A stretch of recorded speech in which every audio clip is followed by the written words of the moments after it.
Today we'll be exploring modern Russia. We'll begin by investigating Russia's current political structure, then delve into Russian economics, examine Russian geography, and end the journey by going through some Russian culture and religion. So let's stop stalling and start rushing through this.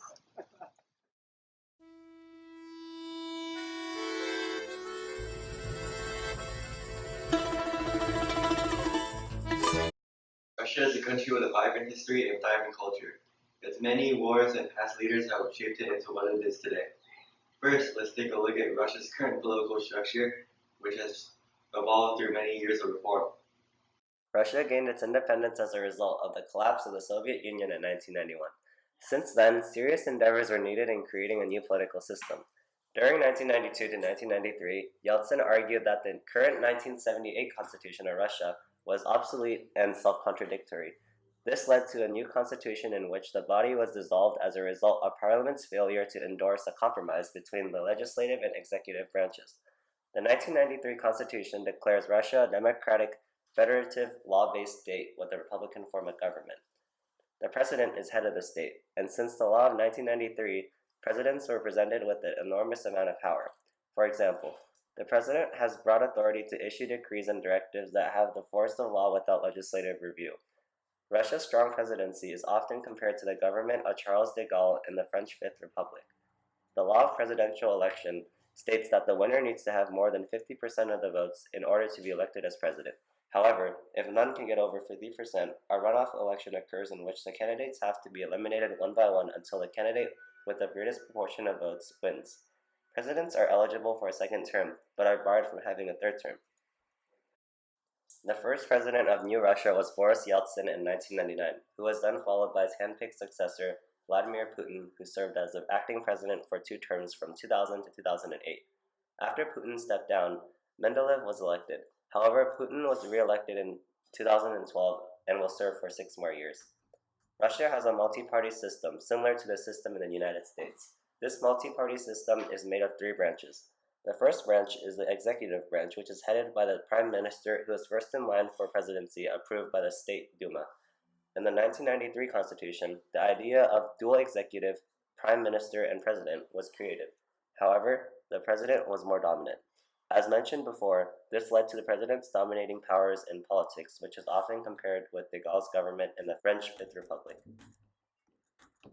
The second branch is the legislative branch, which consists of a 616-member parliament, also known as the Federal Assembly. Its powers are vested in 2 houses of the Federal Assembly of the Russian Federation. The first house is the 450-member State Duma, also considered as the lower house. Its powers are 1. Bringing charges against the President of the Russian Federation for his impeachment, requiring 2/3 of majority, and 2. Announcement of amnesty, 3. And the consent of appointment of the Prime Minister of Russia. The second house is a 166-member Federation Council, also considered as the upper house. Its powers are 1. Impeachment of the President of the Russian Federation, 2. Approval of the decree of the President of the Russian Federation on the approval of martial law, and 3. The approval of a decree from the President of the Russian Federation on the introduction of state emergence.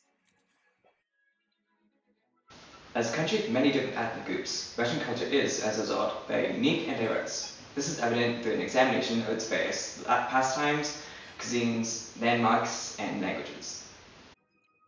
Russia has many amazing landmarks and cities, but there are a few must-see locations.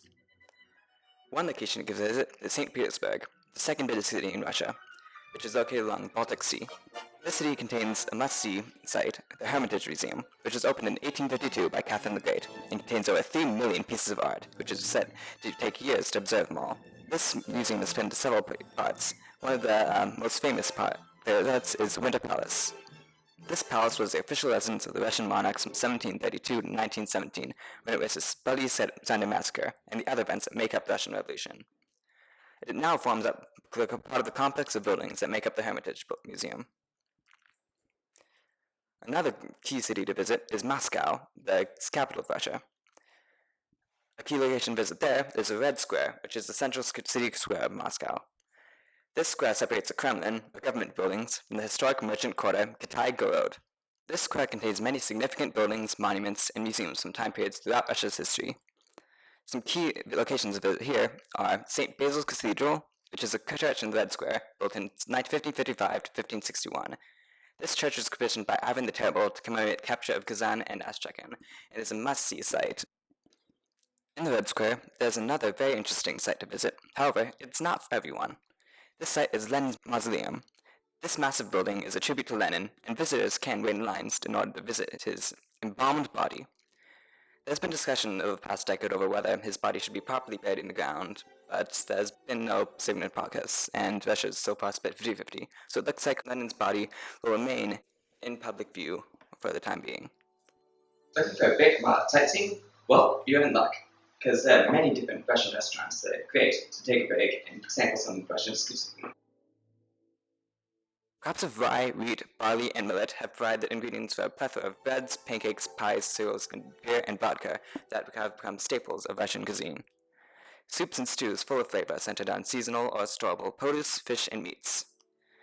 Some examples of Russian food are borscht, a soup of Ukrainian origin made with beetroot as its main ingredient, pelmeni, dumplings consisting of a filling wrapped in thin, unleavened dough, shashlik, a form of shish kebab, originally made of lamb, now of other meat types. The Russian people have many different pastimes and customs that are very greatly from what we have here in the West. Dacha, a country house city people typically stay at during the summer. At these dacha, children play, adults fish, swim, garden, walk into the woods, and basically hang out. Other common activities are outdoor ice skating, skiing, fishing, hunting. Russian people also like engaging in sports such as soccer, ice hockey, tennis, Olympic sports, gymnastics, etc. Another common Russian activity is the banya, or the Russian bathhouse, which involves steam, high heat, cold, and other massages for a relaxing experience. Lastly, Russian people enjoy a tea called samovar, which is a strong black tea. They drink this tea at any time of the day and use a self-boiling urn called the samovar, so that the tea in the top can be continually refreshed with boiling water. Russian people have many different holidays than those we have in America. These include Orthodox Christmas, which is essentially like Christmas in the US, except it takes place over 1 week. A Defender of the Motherland Day, which is a tribute to the generations of Russian soldiers who have all fought against the invaders of Russia. Victory Day, which commemorates the day that many dozens of millions of its countrymen fell in World War II. Russia Day, which celebrates the adoption in 1991 of the Declaration of Sovereignty of the Russian Federation. And lastly, Civil Unity Day, which honors the liberation of Moscow on November 4th, 1612 from the Polish invaders, in a great manifestation of national unity by a people's army which consisted of all classes of Russian society. The majority of religious Russians are Christians. The country has over 5,000 Russian Orthodox churches alone. Many are built anew or under repair on parish and local budgets' money. But the Russian Orthodox Church still uses the old Julian calendar that falls 13 days behind the usual Christian calendar. This means that instead of December 25th, Russian Christmas is marked on January 7th. The same goes for the other religious holidays like Easter. When Europe's finished celebrating, Russia only begins to gear up and prepare for the festivities of these holidays. Russia's second most popular religion is Islam.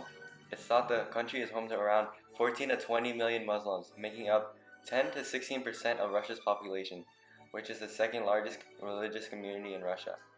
There are over 800 parishes that Russian Muslims used to worship. Among the 2 million Protestants, there are 1,115 communities. As the largest country in the world in terms of landmass, Russia has a plethora of natural sites to visit. Most commonly visited are the lakes. Furthermore, Russia's geographical location has made many impacts upon the country's prosperity. Russia is over 10.5 million square miles, twice as large as Canada, the second largest country in the world. The Ural Mountains are a sight to see for sure. It acts as a border between European Russia and Asian Russia. It is one of the oldest mountain ranges on Earth and is full of minerals and precious metals. As a result, many people have flocked to the industrial complexes that have been built around the mineral-rich mountains. The roots of these people reach deep into Russian history. Russia is also home to many lakes that are great tourist spots. One of the lakes, called Brosno Lake, is near the town of Andripol, and locals believe that a dragon called Brosny is the culprit for creating explosions in the water. It is also home to 2 species of saltwater fish, burbot and perch. Plesheyevo Lake is located in Yaroslavl Oblast and used to be part of a resort for the Russian emperor. Now Plesheyevo Lake is a popular destination for windsurfing, swimming, fishing, and camping, The number of activities able to be done has turned this place into a favorite holiday vacation spot. Be sure to stop by Plesheyevo Lake and enjoy some of the outdoor fun. Two other important lakes of Russia are Topozero Lake and Taymyr Lake. Topozero Lake provides for 85% of Russia's freshwater and 20% of the world's freshwater. This lake definitely has a global impact. Taymyr Lake is simply another good tourist spot. If you haven't seen an ice lake before, then go to Taymyr Lake because it is frozen for 10 months of the year and is home to many species of wildlife like the musk ox. Besides the point of tourist destinations, Russia's geography has made a large impact on the country. Since Russia is so large, it has always been difficult to transport materials and communicate even in the age of mass communication. This is worsened by the lack of roads and good railroads in comparison to other developed countries. Throughout history, Russia has always lagged behind the Western European countries in terms of industrialization. Despite having very poor geographical border defenses, attacks on Russia have always been rare because of its powerful military in Russian winter. To this day, Russia controls Chechnya with force. Since Russia is full of natural resources, it is mostly self-sufficient on all of the important materials. Russia produces 20% of the world's natural gas and also has large deposits of gold and diamonds. Russia is divided into three major biomes: the tundra, the taiga, and the steppe. These are not the only biomes though, as Russia has every biome on Earth with the exception of the tropical rainforest. The tundra is just permafrost and nothing is able to grow in the rock-hard soil. The taiga is boggy, marshy, and lacking natural plant food. The biome is primarily just pine trees and permafrost. The steppe stretches from Hungary to Mongolia, totaling up to 1 billion acres. This huge plain is full of soil called black earth and is one of the most productive soils on Earth. The steppe is where all Russian crops are grown. The remoteness of the country has kept Russia from experiencing a European-style Renaissance or religious reformation. Russia has had record temperatures of -68 degrees Celsius to 37 degrees Celsius. In the late summer, Russia is pounded with heavy rain, which often destroys the crops. Russia's growing season is only 6 months, while compared to the Western 9 months, which makes agriculture much harder.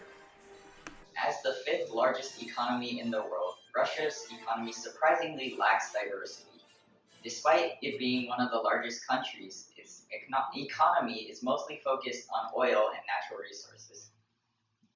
Russia's currency is the ruble, and each ruble is about 19,000th of a US dollar. Russia has a large and sophisticated arms industry, capable of designing and manufacturing high-tech military equipment. The value of Russian arms exports totaled $15.7 billion in 2013, second only to the US. Top military exports from Russia include combat aircraft, air defense systems, ships, and submarines. Russia's defense industry employs 2.5 to 3 million people, accounting for 20% of all manufacturing jobs.